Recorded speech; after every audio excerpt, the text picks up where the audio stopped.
ನಮಸ್ತೆ ಟಿವಿ20 ಕನ್ನಡ ವಾಹಿನಿಗೆ ಸ್ವಾಗತ. ಶಿವಮೊಗ್ಗ ಜಿಲ್ಲೆಯ ಭದ್ರಾವತಿ ನ್ಯೂ ಟೌನ್ ಪೊಲೀಸರು ಗಾಂಜಾ ಕೇಸಿನ ಆರೋಪಿ ಮೇಲೆ ಫೈರಿಂಗ್ ಮಾಡಿದ್ದಾರೆ. ನಸ್ರು ಅಲಿಯಾಸ್ ನಸ್ರುಲ್ಲಾ ಎಂಬ ಆರೋಪಿಗೆ ಕಾಲಿಗೆ ಭದ್ರಾವತಿ ಹಳ್ಳಿನಗರ ಪೊಲೀಸರು ಗುಂಡು ಹೊಡೆದಿದ್ದಾರೆ. ಭದ್ರಾವತಿ ಅನ್ವರ್ ಕಾಲೋನಿಯ ಫಸ್ಟ್ ಕ್ರಾಸ್ ವಾಸಿ 21 ವರ್ಷದ ನಸ್ರು ಅಲಿಯಾಸ್ ನಸ್ರುಲ್ಲಾ 5 ಪ್ರಕರಣದ ಆರೋಪಿಯಾಗಿದ್ದಾನೆ. ನಿನ್ನೆ Bhadravati old town PSI Chandrashekhar 1.4 KG ಗಾಂಜಾದೊಂದಿಗೆ 4 ಆರೋಪಿಗಳನ್ನು ವಶಕ್ಕೆ ಪಡೆದಿದ್ರು.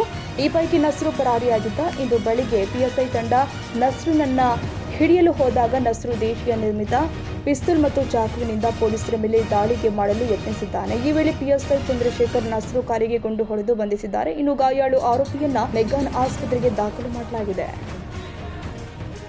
ಕನ್ನಡಿಗರ ಮೆಚ್ಚಿನ ನಿಮ್ಮ ಟಿವಿ20 ಕನ್ನಡ ವಾಹಿನಿ ಇದೀಗ ಟಿವಿಯಲ್ಲಿ ಲಭ್ಯ. ಕರ್ನಾಟಕ ಮತ್ತು ದೇಶ ವಿದೇಶದ 360 ಡಿಗ್ರಿ ಸುದ್ದಿ ವಿವರವನ್ನ ಪಡೆಯುವುದಕ್ಕೆ ಟಿವಿ20 ವಾಹಿನಿಯನ್ನು ಲೈಕ್ ಮಾಡಿ, ವಿಡಿಯೋಗಳನ್ನು ಶೇರ್ ಮಾಡಿ, ಕಮೆಂಟ್ ಮಾಡಿ, ಸಬ್ಸ್ಕ್ರೈಬ್ ಮಾಡಿ. HCN ಕೇಬಲ್ 842 ನಂಬರ್ನಲ್ಲಿ ಹುಕ್ಕೇರಿ ತಾಲೂಕು ಹಾಗೂ ಸಂಕೇಶ್ವರದ ಸುತ್ತಮುತ್ತಲಿನ ಹಳ್ಳಿಗಳಲ್ಲಿ ಲಭ್ಯ. PCN ಕೇಬಲ್ 129 ನಂಬರ್ನಲ್ಲಿ ಹಾರುಗೆರೆ ಸುತ್ತಮುತ್ತಲಿನ ಹಳ್ಳಿಗಳಲ್ಲಿ ಲಭ್ಯ. ರಾಯಬಾಗ್ ಡಿಜಿಟಲ್ ಚಾನೆಲ್ ಕೇಬಲ್ 80ನೇ ನಂಬರ್ನಲ್ಲಿ ರಾಯಬಾಗ ತಾಲೂಕಿನ ಸುತ್ತಮುತ್ತಲಿನ ಹಳ್ಳಿಗಳಲ್ಲಿ ಲಭ್ಯ. UDCN ಕೇಬಲ್ ನೆಟ್ವರ್ಕ್ ಉಗಾರ ಸುತ್ತಮುತ್ತಲಿನ ಹಳ್ಳಿಗಳಲ್ಲಿ ನಿಮ್ಮ ಟಿವಿ20 ಕನ್ನಡ ವಾಹಿನಿಯೂ ಲಭ್ಯ.